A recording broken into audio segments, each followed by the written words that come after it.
Now that Stanley's kind of gestured to this idea of Shaw, Blanche knows that it's only a matter of time, probably, till all the truth comes out. And she's frightened. Her backstory is terrifying for her to catch up with her. What have you heard about me, huh? What have people been telling you about me? Telling? You haven't heard any unkind gossip about me? No, Blanche, of course not. There was a good deal of talk in Laurel. What is she indicating? What are this sentence, these exchanges, Blanche's tensions overflowing again? People gossiped about her. They said stuff about her. About you? Look, I wasn't so good. What does it mean? For 2 years after Belle-Reve, it started to slip through my fingers. Stella's understanding. Oh, yeah, well, look, all of us do things now. No. I never was hard or self-sufficient enough. When people are soft, that means her, soft people have got to court the favor of hard ones. What does that mean? So Blanche is soft, and hard ones, isn't that what she kind of said about Stanley being a man? She needed hard people. The soft people have to be seductive, put on soft colors, the colors of butterfly wings, and glow, make a little temporary magic, just in order to pay for one night shelter. I think she's indicating some kind of prostitution. I mean, that's what it looks like. She had to court men, be soft and be beautiful. And temporary magic is a particularly odd phrase. For a night shelter, that's for sale to pay for, it seems as prostitution. That's why I've been not so awfully good lately. I've run for protection, Stella, from one leaky roof to another leaky roof. I mean, she's hiding, running, she's in a panic. She can't say what she means, but she's pointing to it.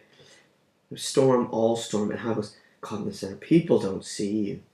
Men don't even admit your existence unless they're making love to you. Wow.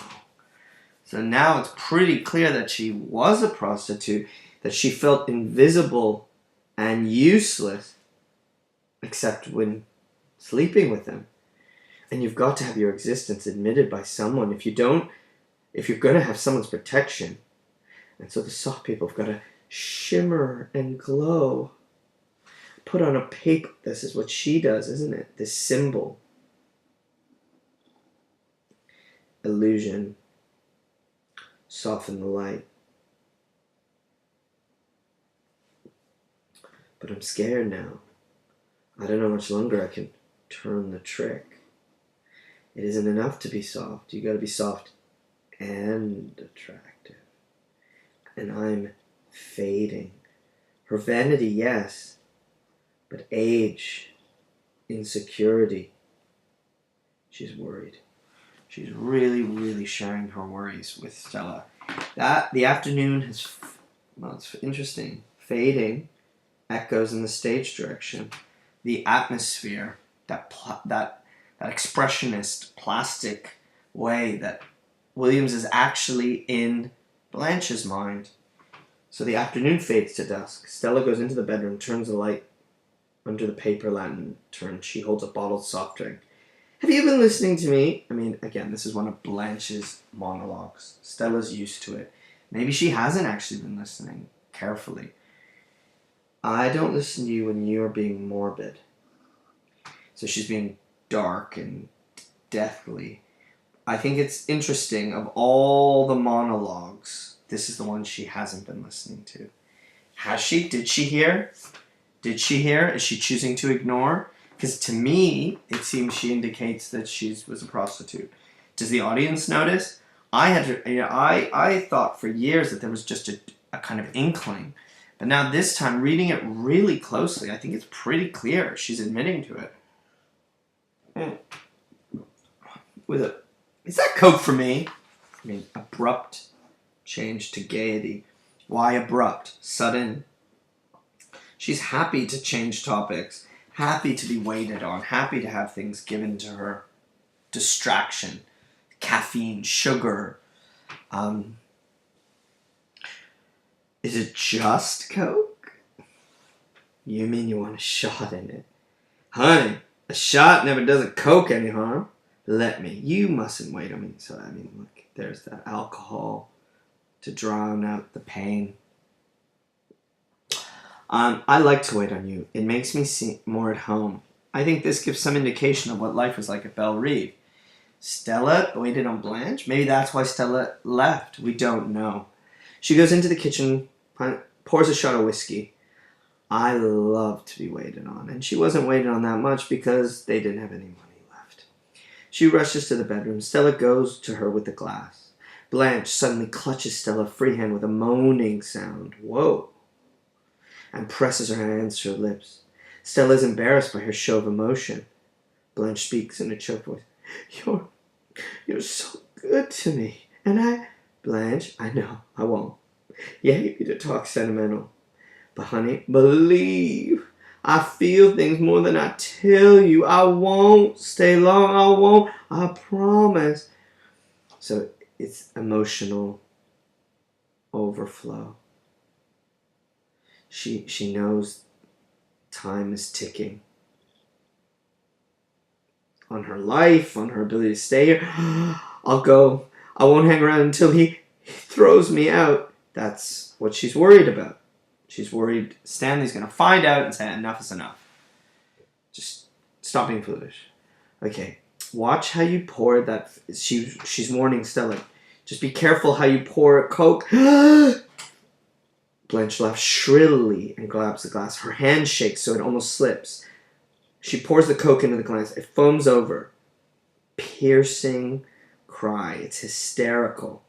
It's over the top. It's freaking out. Right on my pretty white skirt. Oh, use my hanky. Blot gently. I know. Gently, gently. It didn't sting. She sits down shakily, taking a grateful drink. But Stella can't help but ask, why'd you scream like that? There's something extreme in everything she's doing. I don't know why I screamed. Look, Mitch is coming at 7. I guess I'm just feeling nervous about our relations. He hasn't got a thing.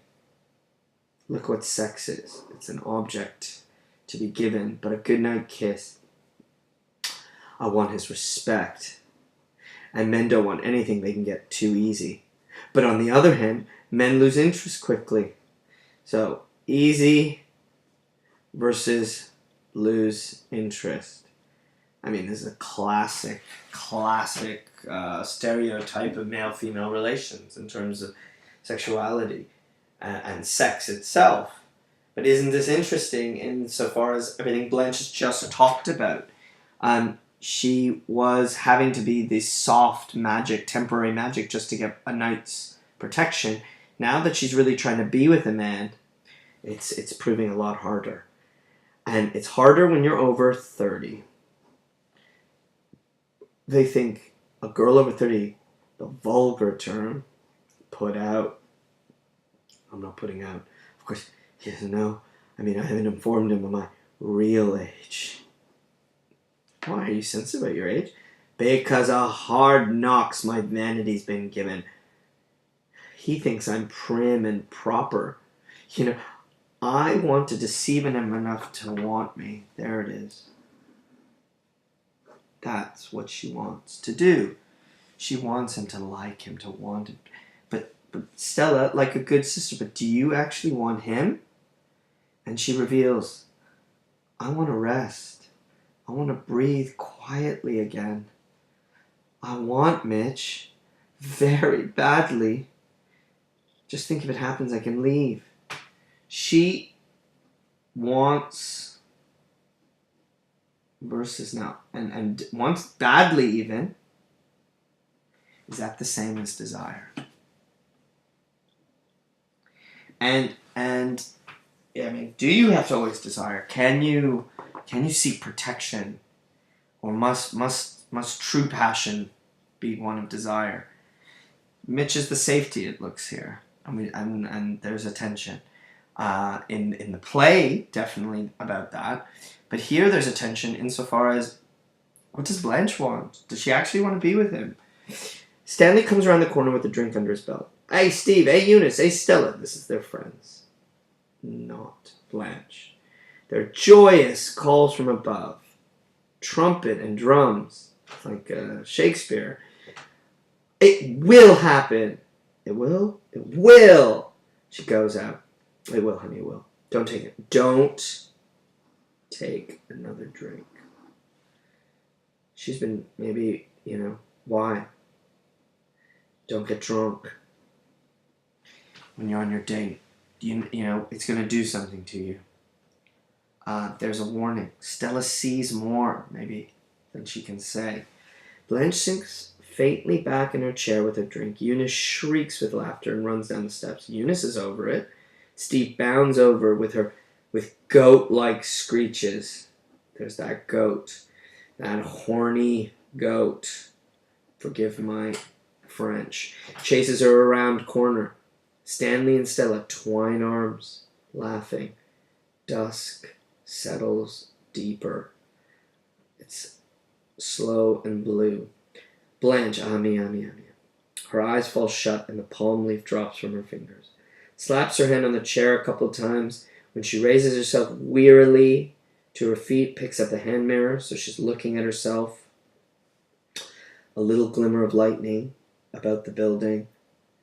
A Negro woman, that race, sneaks in, cackling hysterically, swaying drunkenly, comes around from the Four Deuces. At the same time, oops, I'm having trouble here. I just want to stop here. Same time, a young man enters from the opposite direction. The Negro woman snaps her fingers before his belt. Hey, sugar. He's cute. He's nice. And in the next video, we're just going to look really briefly at Blanche's interaction with this